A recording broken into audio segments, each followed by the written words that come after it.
कर्तृत्वाने भगव भगव झालं, आता भगव भगव झालं. जय श्रीराम. अरे ये क्या मेरी सभा चालू है क्या, बीच में ही पुकारते हैं आप? आला आला आला आला आला गड्यानो भगवान आला आला आला आला आला गड्यानो भगवान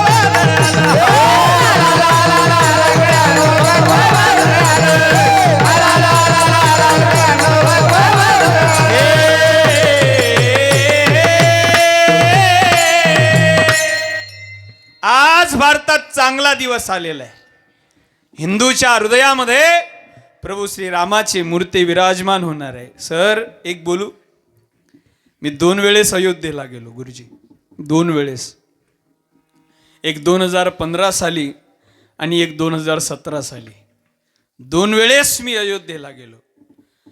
पण खरं सांगू लोणखेडीकर, 2 वेळेस अयोध्येला जाऊन मी प्रभू रामाचं दर्शन घेतलंच नाही, दोन्ही वेळेस. तुम्ही म्हणाल का?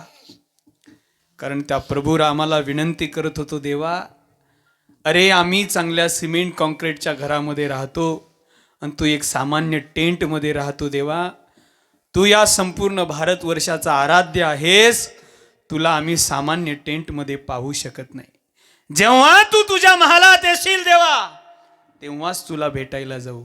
आणि आम्ही एक संकल्प केला गुरुजी, मे महिन्याच्या शेवटच्या 7-8 दिवसामध्ये एवढा मोठा सप्ताह आम्ही अयोध्येला करणार आहोत. महाराष्ट्रातली इथली लोक नेऊन तिथे मोठी रामकथा भव्य दिव्य स्वरूपात करणार आहोत. तो आमचा संकल्प प्रभू राम पूर्ण करणार. म्हणून याच प्रभू रामाचं वर्णन करणारा ऐका महिमा आवडीची बोरे खाई भिल्लिटीची, त्या प्रभू रामाचं प्रेम सांगणारा अभंग सेवेकरता निवडलेला आहे. ऐकताय का आपण? माझी भाषा समजते का तुम्हाला? माझी भाषा समजते का? तुम बोलत काऊन नाही हो? माझी भाषा समजते का? हा, आता ते तुमचं नाम, बापरे तुम्ही तर बाल्कनीतच बसले. बरं ठीक आहे ठीक आहे ठीक आहे. बरं जरा मला सभेसारखा लूक येतो, तसं नेता होता येत नाही आपल्याला, मग हाच आनंद घ्यायचा. ऐका मेरे प्यारे देशवासियो, माझं समजते का भाषा? ते तुमची भाषा आणि आमची भाषा फार फरक आहे अनिल महाराज. मी विदर्भातला त्या कोपऱ्यातला आणि तुम्ही खानदेशातले या कोपऱ्यातले.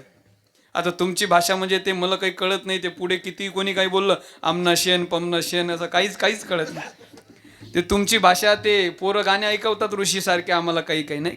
ते एक गाणं एक ते नाही का आहे ना, ते असं सावन महिना मा तुना प्यार असं काहीतरी गाणं आहे ते. आता ते भाषा काही आम्हाला कळत नाही. तुमची भाषा सांगायची झाली तर तेही गाणं माझ्याकडे आहे, आणि आमची भाषा सांगायची झाली तर तेही गाणं माझ्याकडे. तुमची भाषा सांगायची झाली तर एकच गाणं आहे, अमनी माय व बबल्या इकतो केसवर फुगे. ते अमनी माय व म्हटलं की समजून जावं हे बन्नी बिटीचं बेन जरा खानदेशातलं आहे. आणि आमची भाषा जर एकाच गाण्यात सांगायची झाली तर सोनू तो मायावर भरोसा नाही का, तो मायावर भरोसा नाही का म्हटलं तर समजून जावं मायावर तो यावर त्याच्यावर असं म्हटलं की समजून जायचं हे बेन विदर्भातलं आहे. हा इको. हा माझी भाषा कळते ना? तुम्ही तुमची भाषा जपली, जगातली कुठलीही भाषा गावंडळ नसते, ती त्या प्रांताची मातृभाषा असते. तुम्ही तुमची भाषा जपली. आता ते शुद्ध बोलायचं लई फॅड आलं. आता ते आम्ही आळंदीला राहिल्यामुळे 12-12 14-14 वर्ष राहिल्यामुळे, नंतर 12-12 14-14 वर्ष राहिल्यामुळे ते मला तुला अशी भाषा येते. गावातलं साधं पोरग जर 2 महिने समाधान महाराज पुण्यात कंपनीत कामाला करायला गेलं, 2 महिन्यात भाषा बदलत नाही. ते जर गावात आलं तर ते साधं बोलत नाही. ते गावात आल्यानंतर म्हणते मल्ला तुल्ला, मग गावातले पोरं म्हणतात हा कामातून गेला. ते असंच होते. आता हे शुद्ध बोलायचं फॅट, आपली भाषा आपण जपली पाहिजे. तुम्ही खानदेशी लोकांनी तुमची ऐरणी भाषा जपली बरं का, भाषा जपली तुम्ही. आता ते जुन्या ज्या माया होत्या ना, नऊवारी मध्ये राहायच्या, मोठं कपाळ भरून कुंकू लावायच्या, त्या माया अगदी साध्या बोलायच्या आपली भाषा. पण आता तर ती भाषा लोप पावत चालली हो. आताच्या पोरी आता आपली भाषा बोलत नाही. आता ते ती भाषा बोलतात. मला येत नाही. मी आर्टमध्ये 4 विषय गेलेला माणूस आहे, म्हणलं येत नाही. आताच्या पोरी बापा काय बोलतात, आता काय सांगून फायदा आहे. 12वीचे पेपर 3 वेळेस देते. लग्न झाल्यावर तिची भाषा आहे का? त्यातल्या त्यातील मराठीच निघत नाही 3 वेळेस. आणि लग्न झाल्यावर सासरी आली की तिची भाषा आहे का? मलाणा, मलाणा सुमन, मलाणा, फार कामे आहेत, फार कामे आहेत. बरं, बोलता बोलता पितळ उघडं पडते, मलाहून मलेवर येतेच. किंवा बोलता बोलता पितळ कसं उघडं पडते, मूळ भाषेवर येतेच. कशी? मलाना सुमन, पितळ कसं उघडं पडते, मलाना सुमन, फार कामे आहेत. मला ना सकाळी ना 9 वाजता उठून शेतामध्ये जायचंय आणि 11 वाजता वावरातून घरी यायचंय. तुला जर वावरातूनच घरी यायचं होतं तर शेतात जायचा कुठं ना काउंट केला बिचाऱ्या. हे शुद्ध बोलायचं सध्या फॅड आलं. चला, मी तिकडे जात नाही. माझी भाषा तुम्हाला कळेल या अनुषंगाने चिंतन करण्याचा प्रयत्न करतो. विठाल विठाल. या अभंगामध्ये जगद्गुरु तुकोबाराय श्री रामाला आवडणाऱ्या प्रेमाविषयी चिंतन करतात. थोर प्रेमाचा भुकेला हाची दुष्काळ तयाला. त्या भगवान परमात्म्याला प्रेमाची भूके, प्रेमाचा दुष्काळ या प्रेम नावाच्या शब्दावरून चिंतनाला प्रारंभ करू. जगद्गुरु तुकोबाराय आजच्या अभंगामध्ये प्रेमाविषयी बोलतात. प्रेमाविषयी बोलतात या एका शब्दावरून चिंतनाला प्रारंभ करतो. ऐका लोणखेडीकर, माझा एक एक शब्द महत्वाचा आहे. संत आपल्याला आजच्या अभंगात देवाला आवडणारं प्रेम सांगतात. संत आपल्याला प्रेम सांगतात कारण जगाला सध्या प्रेम सांगण्याची नितांत गरज आहे. जगाला सध्या प्रेम कशाला म्हणतात हे कळतच नाही. आणि कीर्तनाला आलेल्या सर्व मुलामुलींनी माझ्या शब्दाकडे जरा कान टवकारून लक्ष द्या. कान उंच करून माझे शब्द ऐका. सध्या जगाला प्रेम सांगण्याची नितांत गरज का आहे? कारण जगाला प्रेम कशाला म्हणावं हेच कळत नाही. बोलू, जग कशालाही प्रेम म्हणतं. हा जो समाज आहे ना, हे जे जग आहे ना, हे जग कशालाही प्रेम म्हणतं. बोलू म्हणता, बोलतो. तुम्ही केलेली प्रेमाची व्याख्या फार छोटी आहे, अल्प आहे, अत्यंत परिच्छिन्न आहे. तुम्हा आम्हाला प्रेम कशाला म्हणावं हेच कळालं नाही. तुम्हा आम्हाला प्रेम कशाला म्हणावं हे कळालं नाही, म्हणून संत आपल्याला प्रेम सांगतात. तुम्ही कशाला प्रेम म्हणतो आपण सांगू. 26 वर्षाचा एखादा तरुण मुलगा आणि 22 वर्षाची एखादी तरुणी म्हणजे तरुण मुलगी जर एकत्र आली तर जग त्याला प्रेम म्हणतं. हा मुद्दा माझ्या वयाला शोभत नाही, मला माहिती आहे. पण तरी सुद्धा मी त्याला अत्यंत हळुवारतेने स्पर्श करतो, बिभत्सपणा येऊ देत नाही. ऐका, 26 वर्षाचा तरुण मुलगा आणि 22 वर्षाची तरुणी एकत्र आली तर जग त्याला प्रेम म्हणतं साहेब. पण 10 ते 12 महिन्या अगोदर घडलेली घटना आजही माझ्यासारख्या एका धर्मवेड्या व्यक्तीला रात्रभर झोप लागू देत नाही. भाषा कळते का माझी? रात्रभर झोप लागू देत नाही. 10 ते 12 महिन्या अगोदर घडलेली घटना तुम्ही विसरले असाल.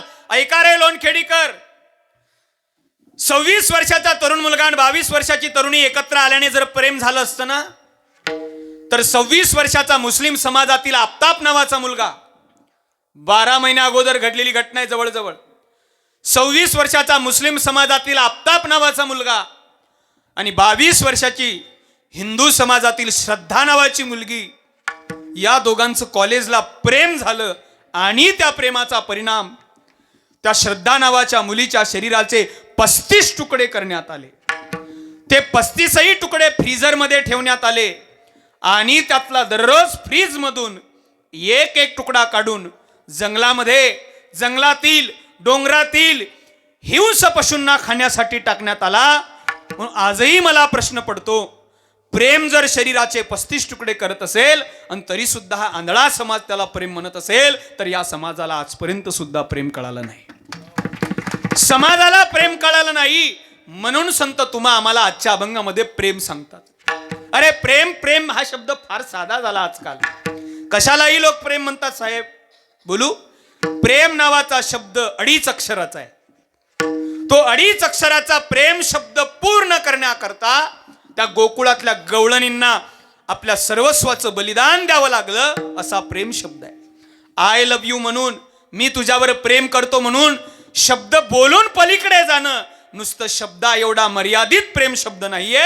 प्रेम शब्द पूर्ण करण्याकरता हनुमंत रायाला आपल्या प्रभूची सेवा कर. किती प्रेम! प्रेम शब्द पूर्ण करण्याकरता शबरीला हजारो वर्ष त्या प्रभू श्रीरामाची वाट पाहावी लागली. याला प्रेम म्हणतात. प्रेम कशाला म्हणतात सांगू? आजकाल तर ते गुरुजी प्रेम नावाचा शब्द फारच खाली आला बरं का. फारच खाली आला ना, फार खाली आला तो शब्द. ते जुनी लोक आजकाल एकमेकाला भेटली का नाही, एकमेकाला भेटली ना लोक आजकाल, की ते म्हणतात आमचं तुमच्यावर प्रेम आहे. काय म्हणतात? बोला. तुम्ही बोलत कोण नाही? ते लोक एकमेकाला भेटले की म्हणतात आमचं तुमच्यावर प्रेम आहे. समजून पु ल देशपांडे म्हणतात की असं जर कोणी म्हटलं आमचं तुमच्यावर प्रेम आहे एखाद्या व्यक्तीनं, माणसाने, स्त्रीने अथवा कोणी, तर समजून जावं हा माणूस महानाटकी आहे. का? मी नाही बोलत, ते विनोद सम्राट, कीर्तन रत्न, समाज प्रबोधनकार, बोला. हा, इंदुरीकर महाराज एक वाक्य सुंदर सांगतात. लक्षात आलं असेल आता. ते इंदुरीकर महाराज एक वाक्य सुंदर सांगतात. सांगू का? सांगू का? याच पाकिटात सांगू? नेमकं ते वाक्य मोठं आहे म्हणून पाकिटही मोठं आहे ना. आता ऐका बरं का. इंदुरीकर म्हणतात, जुनी लोक कडू बोलायची पण तोंडावर बोलायची. जुनी लोक, प्रेम सांगतो, जुनी लोक कडू बोलायची पण तोंडावर बोलायची. आता लोक बोलतात पण तोंडावर माघारी कडू.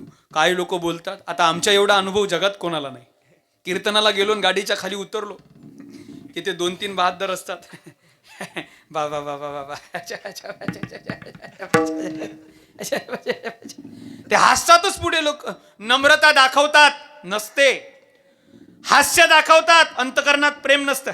बाबा बसा, बाबा बाबा बाबा या, बाबा या. हे बेगडी प्रेम करणारी लोक निघाली महाराज. या लोकांपासून सावधान राहा. गोड बोलणाऱ्या लोकांपासून सावधान राहा. या जगात खरं तर तुमच्यावर प्रेम कोणाचंच नाहीये. एक उत्तरेतले संत, राष्ट्रीय प्रवक्ते श्री गुरु मुरारी बापू रामायणाचार्य एक सुंदर पद म्हणतात. ते जुन्या काळातलंय. कोणाचंच प्रेम कोणावर नाही. हा, कोई किसी का नहीं रे झूठे, कोई किसी का नहीं रे झूठे, झूठे नाते हैं नातों का क्या, कसमें वादे प्यार वफा सब बातें है बातों का क्या. देव जरी सोबत असला ना, होगा मसीहा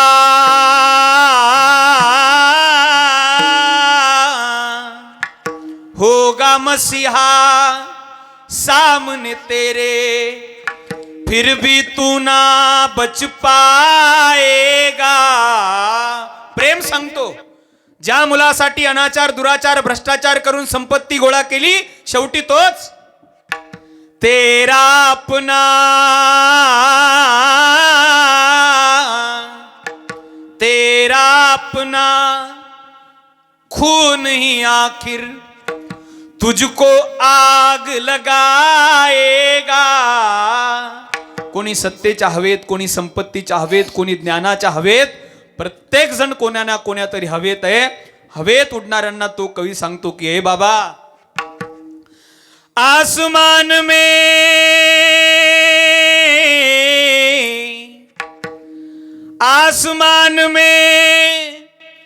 उड़ने वाले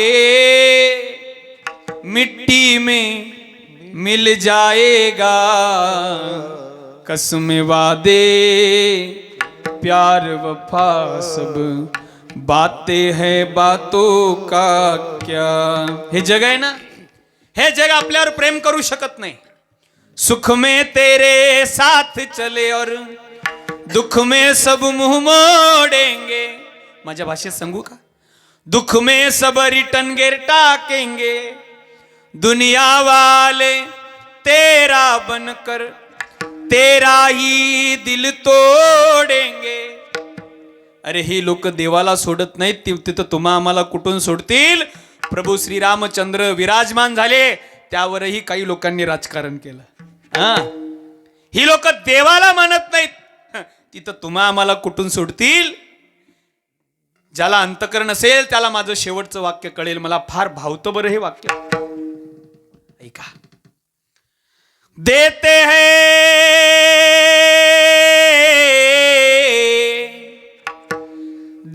हैं भगवान को धोखा, इंसान को क्या छोड़ेंगे, कसमें वादे प्यार वफा सब. मला श्री रामाच्या प्रेमाकडे यायचंय. पुढे कारसेवकाचं प्रेम सांगायचंय, पुढे हरिभक्ताचं प्रेम सांगायचंय, पण त्या अगोदर थोडा स्पर्श करतो. व्यवहारात कोणाचंही प्रेम कोणावर नाहीये. आमचे संत सांगतात, बाबा रे नाही रे,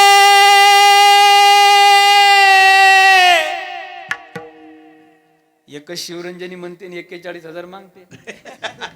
त्याला दुसरा राग येत नाही. आपण 4-5 म्हटले, आता तुम्ही कॉमर्सचे विद्यार्थी आहे, टोटल लावजा. नाही रे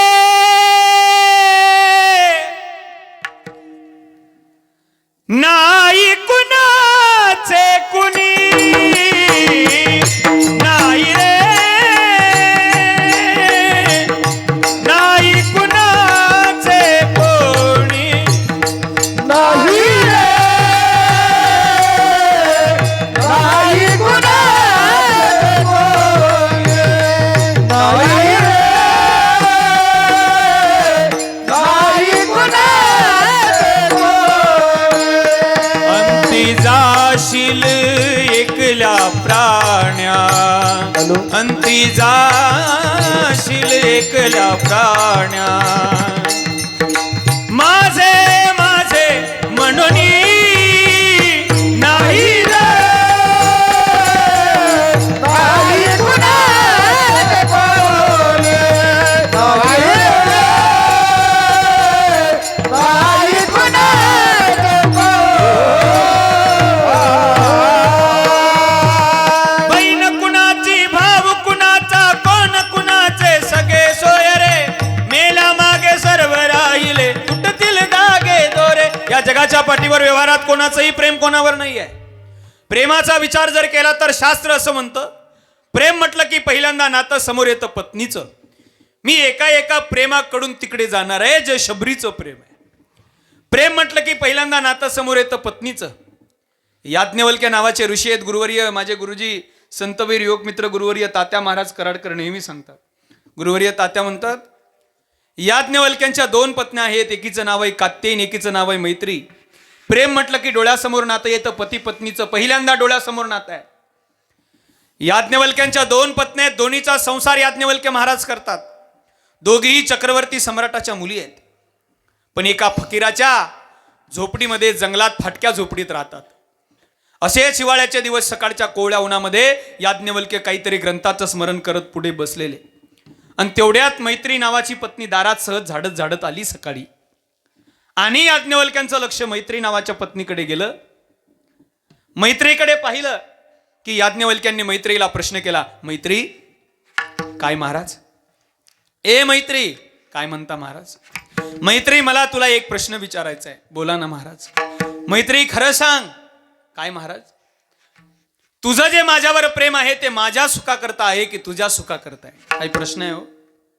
तुझं जे माझ्यावर प्रेम आहे ते माझ्या सुखाकरता आहे की तुझ्या सुखाकरता आहे? मोठी गंमत आहे. जो भर्तृहरी राजा गुरुवर्य महंत नामदेवजी शास्त्रींनी सांगितला, त्या भर्तृहरी राजाची कथा अशीच आहे. मुळात आपण व्यवहारात ज्याच्यावर प्रेम करतो त्याचं प्रेम आपल्यावर आहे का नाही हे जरा परिशीलन करून पाहावं. म्हणून एक सुंदर कथा 5 मिनिटात सांगतो. कथेत कथा आली, योगायोग आली. भर्तृहरी नावाचा राजा आहे, चक्रवर्ती सम्राट आहे, आणि त्याच्या राज्यामध्ये एक भांडे घासणारी स्त्री आहे. स्त्री आहे बरं का, पत्नीचं प्रेम सांगतो. सगळी प्रेम जगातले अशीच आहे. भांडे घासणाऱ्या स्त्रीला प्रसन्न होऊन एका साधू महात्म्याने एक फळ दिलं आणि सांगितलं, हे फळ खा, तू अमर होशील. तिने फळ घेतलं आणि राजदरबाराच्या दिशेने निघाली. ते फळाकडे पाहत पाहत ती विचार करत होती. लोणखेडीकर फळाकडे पाहत पाहत विचार करत होती, हे फळ जर आपण खाल्लं आणि आपण अमर झालो, आपला फायदा काय? आपण मरणार नाही, पण जिवंत राहणार आहे. आणि करणार काय आहे? जीवनभर भांडेच घासणार आहे. आपला जिवंत राहून तरी काय फायदा आहे? हे फळ आपल्या चांगल्या असणाऱ्या भर्तृहरी राजाला दिलं पाहिजे. म्हणून ती स्त्री ते फळ घेऊन भर्तृहरी राजाकडे गेली आणि त्या राजाला ते फळ दिलं. राजे साहेब, हे फळ तुम्ही खा, तुम्ही अमर व्हाल. राजाने ते फळ घेतलं. राजाही एकांत खोलीमध्ये त्या फळाकडे पाहत होता आणि राजा विचार करत होता, हे फळ जर आपण खाल्लं आणि आपण अमर झालो जिवंत राहिलं. काय करायचं म्हणे, आपलं तर सगळ्यात जास्त प्रेम राणीवर आहे. जर राणी जिवंत राहिली नाही तर आपल्याला आपलं पुढचं जीवन सुखात जाणार नाही, तिच्या विरहात जाईल. म्हणून जगून काय फायदा. आपण ज्याच्यावर प्रेम करतो ती वस्तू राहिली पाहिजे. म्हणून त्याने फळ कोणाला दिलं, बोला बोला, राणीला दिलं. हुशार आहेत श्रोते. त्याने राणीला दिलं. राणीने ते फळ घेतलं. राणीने विचार केला, आपण जिवंत राहिलो ठीक आहे, पण आपलं प्रेम. आता इथं गंमत आहे. तिचं प्रेम होतं ते घोड्याला खरारा करणारा त्याच्यावर. काही सांगताच येत नाही. आता झाकली 29 लाखाची नाही बोलत, लय मोठी गोष्ट होती, खोलीत बोलत असता ती. तिचं प्रेम होतं घोड्याला खरारा करणाऱ्यावर. तिने ते फळ घोड्याला हे फळ खा, तू अमर होशील, तू माझ्या आधी मरणार नाहीस, मी गेली तरी चालेल, पण माझ्या प्रेमाचा विषय संपला नाही पाहिजे. ठीक आहे. हा, आता इथं आणखीन पुढे गंमत आहे. त्या घोड्याच्या खरारा करणाऱ्याचं प्रेम होतं त्या भांडे घासणारीवर. काय मोठी गंमत आहे. ते फळ घेऊन गेलं त्या भांडे घासणारीला दिलं. ती विचार करत होती, हे जलचक्र असं कसं फिरलं. तिने ते फळ घेतलं, परत राजाकडे गेली आणि परत राजाला फळ दिलं. महाराज, हे फळ परत माझ्याकडे आलं, हे फळ तुम्ही ग्रहण करा. बास, भर्तृहरीने सर्व राज्याचा त्याग केला. आपलं ज्याच्यावर प्रेम आहे, नेमकं त्याचं प्रेम आपल्यावर आहे का नाही हे जरा बारकाव्याने परिशीलन केलं पाहिजे. या ज्ञवल्क्यांनी आपल्या मैत्री नावाच्या पत्नीला प्रश्न केला. इथून विषय निघाला होता. मैत्री काय महाराज, तुझं जे माझ्यावर प्रेम आहे ते माझ्या सुखा करताय की तुझ्या सुखा करताय. विनोद नेहमीच ऐकता रे, काहीतरी चिंतन ऐकत जा. तुझं जे माझ्यावर प्रेम आहे ते माझ्या सुखा करताय की तुझ्या सुखा करताय. आता कीर्तनातले सगळेच प्रश्न घरी घेऊन नाहीत जायचे. हा, पुरुष मंडळी काही काही इथंही ठेवायचे, नाही तर घरी गेल्यावर तिला 12 वाजता विचाराल, मैत्री तुझं जे माझ्यावर प्रेम आहे ते माझ्या सुखा करताय का तुझ्या सुखा करताय. ती म्हणील, बोंबल्या आता झोप, सकाळी पाहू. काही काही नाही तर लयच मनावर घेत नका जो कीर्तन. लय जर मनावर घ्याल तर सगळं वैराग्य प्राप्त होईल आणि आमच्यासोबत धोतर घालून कीर्तनाला या. हा, हे संसार कापूस बिपूस कोण काढायचा, कपडे कोण बनवायचे. हा, शेतकरी ऐका बरं का, यांचं प्रेम कळायला का फार वेळ लागते का. यांचं प्रेम कोरोनाच्या काळातच कळालं. कोरोनाच्या काळातच कळालं. मालक जर नोकरीवर असले, त्या मधल्या काळामध्ये 10 तास सुरू 10 तास बंद होतं ना, काही काळ सुरू काही काळ बंद. त्या काळात मालक जर नोकरीवरून घरी आले तर ह्या घरातूनच म्हणायच्या कोरोनाच्या काळात, अहो 12वी 3 वेळेस, अहो तसे घरामध्ये येऊ नका. बाहेरच पाण्याची बादली ठेवलेली आहे, बादली. ती तुमच्या मड्यावर नाही, अंगावर घ्या, माफ करा, ती तुमच्या अंगावर घ्या, नंतरच घरात या. मग तो म्हणायचा, का ग माझे शूज कुठे काढू, म्हणे ते त्या कोपऱ्यात काढा. का ग माझे सॉक्स, म्हणे ते त्या कोपऱ्यात काढा. का ग माझं शर्ट ते दोरीवर ठेवा. का ग माझी घड्याळ ती भिंतीवर ठेवा. का ग माझं पॉकेट ते इकडे द्या. साध्या साध्या गोष्टीवरून तुम्हाला प्रेम का कळत नाही हो. अंत्यविधीला गेलेला पती घरी आल्यानंतर त्याचे सर्व कपड्यासहित अपवित्र असतो, पण त्याचं पाकिटच का पवित्र राहतं याचं उत्तर मला आजपर्यंत कळालं. सगळ्याला स्पर्श होतो, पण सगळ्याला स्पर्श होत नाही, पण पाकिटाला. आता काय सांगू, असा पाकिटाचा विषय निघाला ना गुरुजी की मला कोरोनाच आठवते.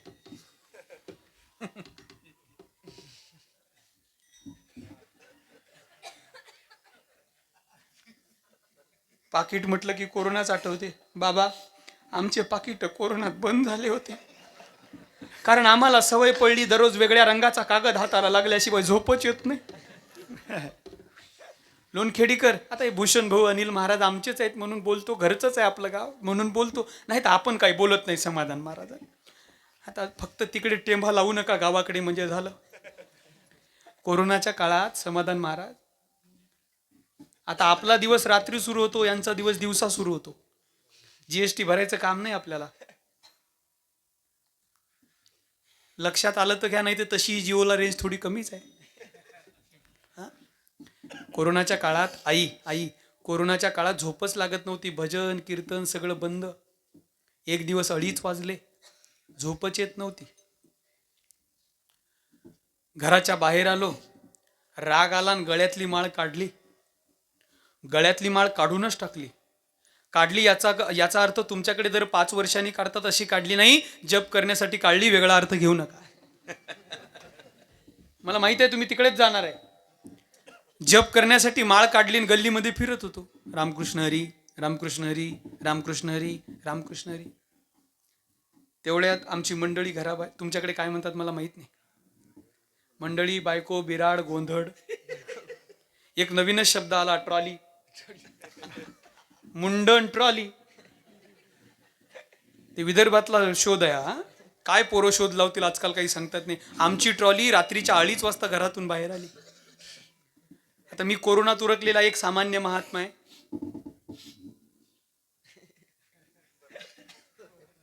तुमचे असे चांगले हार पाहिले की मी हाराकडेच पाहतो, कारण कोरोनाच्या काळात लग्नात हार पण नव्हते, फुलाचे मुरमुऱ्याचे होते, मुरमुऱ्याचे.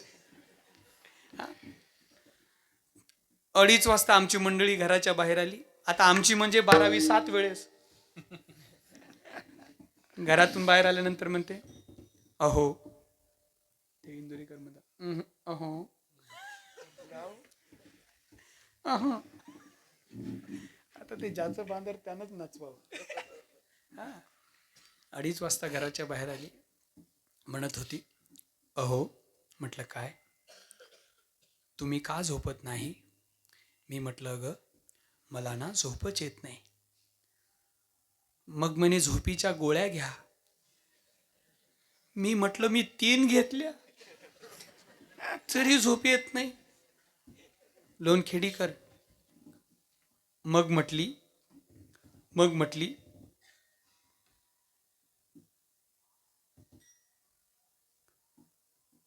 काय ऐकतात होई लोक. अरे बापरे, संसारातल्या गोष्टी.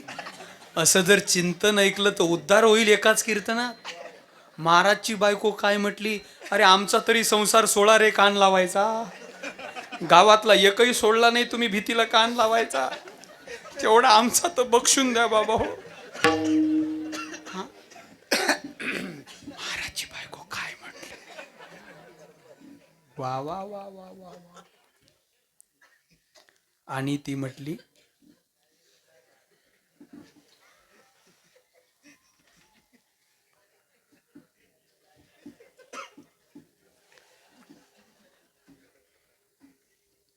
हो आमच्या बायकोचा शब्द लय अनमोल असतो. आमचाच जर मिनिटाला 500 घेतो तर तिचा किती घेत असत. ती म्हटली, चालू देऊ का 4 वाजेपर्यंत असं. तुम्ही हसत राहा, मी बोलत राहतो. ऐका, कीर्तन हे मनोरंजनाचं साधन आहे. ऐका. ती म्हटली, अहो माझ्याकडे औषध आहे. अगं मी म्हटलं लवकर घेऊन ये. घरात गेली, एक बुक्याची डबी घेऊन आली, एक रिकामं कागदाचं पाकिट घेऊन आली पाटील काका, आणि तुम्ही दिलेलं बिना पाण्याचं नारळ घेऊन आली. रिकामं कागदाचं पाकिट, बुक्याची डबी, एक नारळ घेऊन घराच्या बाहेर आली रात्रीच्या 2:30 वाजता.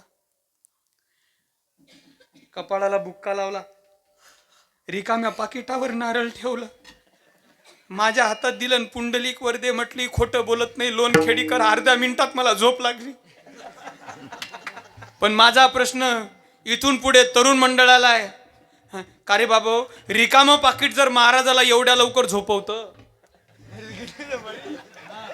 आज झोपायचं का जागी राहायचं ते तुम्ही पहा. माझा विनोद संपला, विनोद म्हणून घेऊ नका. याज्ञवल्क्य म्हणतात, मैत्री तुझं जे माझ्यावर प्रेम आहे ते माझ्या सुखा करताय की तुझ्या सुखा करताय? काय बोलता महाराज, तुमच्या सुखा करताय. राजवैभवाचा त्याग करून तुमच्या झोपडीत आली, तुमच्या गळ्यात माळ टाकली, तुमचा अधिकार कळाला आणि 7 जन्म सतत तुमच्याशी अविरत संसार करण्याचा पण घेऊन आली. नाही मैत्री, खोटं बोलतेस. सुंदर वचन आहे. जरा 2 मिनिटं एकाग्र व्हा आणि पुढे विषयाकडे लांबतो. याज्ञवल्क्य स्मृती ग्रंथामध्ये लिहितात, नवारे पत्युक कामाय पतिप्रियो भवती, आत्मनस्तु कामाय पतिप्रियो भवती, नवारे जाया या कामाय जाया प्रिया भवती, आत्मनस्तु कामाय जाया प्रिया भवती, नवारे पुत्रस्य कामाय पुत्रप्रियं भवती, आत्मनस्तु कामाय पुत्र, नवारे सर्वस्य कामाय. या जगाच्या पाठीवर लोणखेडीकर पतीचं पत्नीवर, पत्नीचं पतीवर, मायबापांचं मुलावर, मुलाचं मायबापावर. नाही नाही नाही नाही, सैद्धांतिक वाक्य बोलतो. या जगाच्या पाठीवर प्रत्येक जीवाचं प्रत्येक जीवाचं एखाद्या वस्तूवर, एखाद्या व्यक्तीवर अथवा एखाद्या पदार्थावर प्रेम असेल तर ते त्या वस्तूच्या, व्यक्तीच्या आणि पदार्थाच्या सुखाकरता नसून आत्मनस्तु कामाय, आत्मनस्तु कामाय, स्वतःच्याच सुखाकरता प्रेम आहे. ए तरुणांनो, ऐका रे जरा. श्रीराम प्रभू विराजमान झाले. तुम्हाला प्रेम करायचंय ना? अरे व्यवहारातलं हे प्रेम काय करता? तुम्हाला प्रेमच करायचं असेल तर त्या दोघांसारखं करा. जीवनात कुठलंही पद तुम्हाला प्राप्त करता आलं नाही तरी चालेल, पण 2 पदापैकी 1 पद प्राप्त केल्याशिवाय या महाराष्ट्रातल्या आणि या भारतातल्या हिंदू म्हणून जन्माला आलेल्या प्रत्येक तरुणाने आपलं शरीर या मातीमध्ये विलीन करायचं नाही. या 2 पदापैकी 1 पद तरी मिळवावं. यातलं पहिलं पद आहे होता आलं तर हरिभक्त व्हावं, आणि यातलं दुसरं पद आहे ज्या प्रभू श्री रामललाच्या मूर्ती स्थापनेसाठी ज्यांनी आपल्या सर्वस्वाचं बलिदान दिलं त्या कारसेवकांसारखं होता आलं तर देशभक्त व्हावं. जगाच्या पाठीवरचे दोन्ही पद धन्य आहेत. या 2 पदापैकी 1 पद प्राप्त करता आलं तर करावं, तसं मरू नये. कारसेवक सुद्धा देशभक्त आहे. होता आलं तर देशभक्त व्हावं, नाही तर हरिभक्त व्हावं. मी नाही, भारताचे माजी पंतप्रधान वंदनीय अटल बिहारी वाजपेयी लिहितात, एक देशभक्त आणि एक हरिभक्त काय असू शकतो. ऐका, पुढे मी ते पद म्हणणार. आपण तर अशा गावात राहतो ज्या गावातला एक जवान 26/11 मध्ये शहीद झाला. होता आलं तर हरिभक्त व्हावं, नाहीतर देशभक्त व्हावं. ऐका, अटलजी लिहितात, फार सुंदर लेखणी आहे त्यांची. ते लिहितात, ये भारत कोई भूमि का टुकड़ा नहीं है. हे जमीन नाही आहे बाबा फक्त. ये भारत कोई भूमि का टुकड़ा नहीं है, ये वंदन की धरती है, ये अभिनंदन की धरती है, ये अर्पण की भूमि है, ये तर्पण की भूमि है. इसकी नदी नदी हमारे लिए गंगा है, इसका कंकड़ कंकड़ हमारे लिए शंकर है. हम जिएंगे तो भी इसके लिए और मरेंगे तो भी इसके लिए, लेकिन मरने के बाद, ए तरुणांनो ऐका, लेकिन मरने के बाद गंगा जल में बहती हुई हमारी अस्थियों को कोई कान लगाकर सुनेगा तो उससे भी आवाज आएगी, भारत माता की जय, जय जय श्रीराम. मेल्यानंतर ज्याची हाडं भारत माता की जय म्हणतात तो देशभक्त आहे, आणि मेल्यानंतर ज्याची हाडं जय श्रीराम विठ्ठल विठ्ठल म्हणतात तो हरिभक्त आहे. जगाच्या पाठीवरचे दोन्ही पद धन्य आहेत. आज कारसेवक, जाऊ द्या माझा थोडा विषय पुढे गेला तरी चालेल, पण राम मंदिराच्या अनुषंगाने असेल. ज्या कारसेवकांनी मंदिर होण्यासाठी आपलं बलिदान दिलं, आज त्यांचे उपकार आहे त्या हरिभक्तावर. मुस्लिम समाज आहे का आपल्या असला तरी काही गडबड नाही. माय पाटील काका आहेत ना सोबत, माय काय अडचण. माझ्याकडे केस आलीत मी त्याच्या अंगावर घालून देईन. तशा मायावर पहिल्या 2 आहेत. पाटील काकाचं खरंच प्रेम आहे बरं मायावर. ऐका, बर वा, एकदा टाळ्या वाजवा जोरदार. हा, असं म्हणायला तरी कोणी पाहिजे. मी दररोज म्हणतो, कोणी एक घेते का? कोणीच घेत नाही बा. तेवढं पाकिटातलं देऊ का म्हटलं की घेतो म्हणतात. ऐका पुढे. हा आमच्या डोक्यावरचा फेटा आहे. आज जर कारसेवक नसते, मी बोलू का, मी कोण्या पक्षाचं नाही, पण आज मोदी साहेब नसते ना, मोदी साहेब नसते, पुढे बोलतो, मी कोण्या पक्षाचं समर्थन करत नाही. हा, पहिले ऐका बरं का, मी कोण्या पक्षाचं समर्थन करत नाही, पण मी वैयक्तिक मोदी साहेबांचं काहीही असो, त्यांनी माझ्या रामाला मंदिरात आणलं म्हणून ते माझ्यासाठी आदर्श आहे. माझ्या अंतकरणात एकाच राजाने घर केलं होतं, ज्या राजाची प्रतिमा माझ्या समोर आहे. माझ्या अंतकरणात एकाच राजाने घर केलं होतं. काय?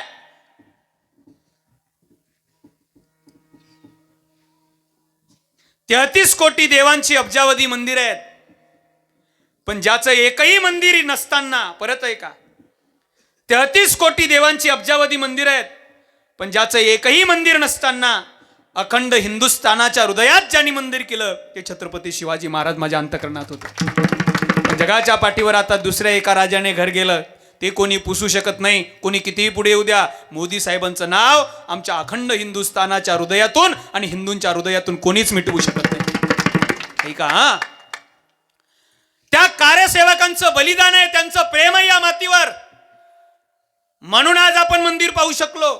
आज आमच्या आता ते कारसेवक हे मोदी साहेब हे जर नसते ना, तर तुमचे आमचे नाव असे नसते. आता माझं नाव अमोल आहे ना, माझं अमोल नसतं, मी अल्लाउद्दीन. यांचं नाव समाधान आहे ना, समाधान नाही, सलीम. करीम भाई. हे ऋषिकेश आहे ना, रफिक खा. यांचं सखूबाई, जनाबाई, मीराबाई नाही, फातिमा, मस्तानी, कुलसुम, अशी नाव. पण आज उपकार आहेत. एक बोलू म्हणता, मागे बसलेले दादा बोलू म्हणता, बोलतो. हा आमच्या डोक्यावर फेटा आहे की नाही? फेटा हा वारकऱ्याच्या हरिभक्ताच्या डोक्यावरचा फेटा आज त्या देशभक्तांमुळे आणि देशाच्या सेवा करणाऱ्या त्या कारसेवकांमुळेच आहे. सांगतो मी का आहे. एका जम्मूच्या कवीने रेखाटलेलं सुंदर पद आहे. हा आमच्या डोक्यावरचा फेटा आहे. कोणी गेरवा बांधतो, कोणी भगवा बांधतो, कोणी पिवळा बांधतो, कोणी गुलाबी बांधतो, कोणी पांढरा बांधतो. औसेकरांचा लातूरकडे एक फड आहे, ते हिरवाच फेटा बांधतात. वारकऱ्याच्या हरिभक्ताच्या डोक्यावरचा फेटा कोण्याही रंगाचा असू द्या, पण आज त्यांच्या डोक्यावरचा फेटा व्यवस्थित राहण्यासाठी या देशभक्तांनी किती कष्ट केले आहे का. एका जम्मूच्या कवीने रेखाटलेलं सुंदर पद आहे. साऊंडवाली दादा फार सुंदर रेखाटलं बरं का. काय केलं यांनी वारकऱ्याच्या डोक्यावरचा फेटा व्यवस्थित राहण्यासाठी? ऐका. तलवार पे सर वार दिए, तलवार पे सर वार दिए, अंगारों में जिस्म जलाया है. माना कापल्या गेल्या, शरीर जळलं. पण कोणासाठी? यांचं शरीर दहन झालं, यांचे माना कापल्या गेल्या. पण तेव्हा कुठे आम्ही? तब जाके कही हमने सर पे ये केसरी रंग सजाया है. काय प्रेम आहे या देशावर यांचं. तेरी मिट्टी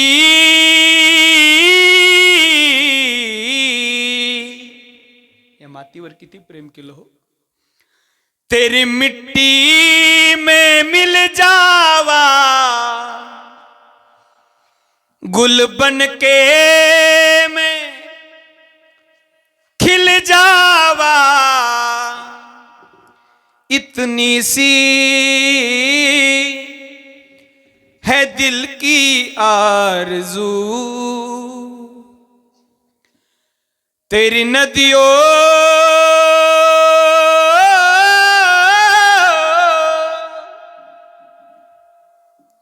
तेरी नदियों में बह जावा, तेरे खेतों में लहरावा, इतनी सी है दिल की आरज़ू. या जगाच्या पाठीवर हे प्रेम केलं. जेवढे तरुण आज तुमच्या यात्रेमध्ये, मिरवणुकीमध्ये सहभागी होते ना दादा अनिल महाराज, जेवढे तरुण सहभागी होते ना, ते सर्व तरुण जे हिंदू धर्माकडे आले ते सगळे वाघ आहेत, वाघ. मी नाही म्हणत तू देशभक्त लिहितो, हे भारत देशा काळजी करू नको. माझ्यासारखे असंख्य गेले तरी हिंदू धर्मातला तरुण आजही त्याच्या रक्तामध्ये तोच अंश आहे जो हिंदूच आहे. काय लिहितो रे, काय हे पद मला फार भावतं बरं. तो देशभक्त लिहितो की हे भारत देशा, ओ देश मेरे तू जीता रहे, तूने शेर के बच्चे पाले हैं, एक लाल हुआ बलिदान तो क्या, 100 लाल तेरे रखवाले हैं। तेरी मिट्टी में मिल जावा गुल बन के, मैं खिल जावा, इतनी सी है दिल की आरज़ू। तेरी नदियों में बह जावा, तेरे खेतों में लहरावा, इतनी सी है दिल की आरज़ू। मला यातलं बॅकग्राऊंड फार आवडतं. बॅकग्राऊंड फार गोड आहे समाधान महाराज. हा ओ, ओ,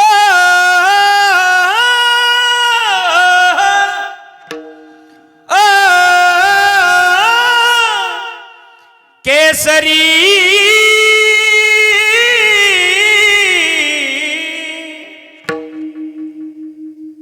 या जगाच्या पाठीवर देशभक्तांनी खरं प्रेम केलं त्यांच्या. मी नेहमी सांगतो, क्यों मरते हो यारो सनम के लिए. काही प्रेम करता रे हे शरीरावरचं. क्यों मरते हो यारो सनम के लिए, दुपट्टा न देगी दफनाने के लिए, मरना है तो मरो वतन के लिए, तिरंगा मिलेगा कफन के लिए, तिरंगा मिलेगा कफन के लिए. असं देशभक्त आणि हरिभक्त आत्ताचे पोरं काका गुरुजी नाना आत्ताचे पोरं असं स्टेटस नाही ठेवत. ते 26 जानेवारी 15 ऑगस्टला नाही का, आता आलं ना 6 दिवसावर 4 दिवसावर, असा स्टेटस नाही ठेवत गुरुजी. ते कट करायचं काहीतरी फोल्डर आहे मोबाईलात, ते असं नाही ठेवत. ए गुजरने वाली हवा जरा, असं नाही ठेवत. हे कट करते. याच्या पुढचं ठेवायचं ना, हे पण ठेवत नाही. मेरा इतना काम करेगी क्या, हे पण कट करते. याच्या पुढचं ते पण ठेवत नाही.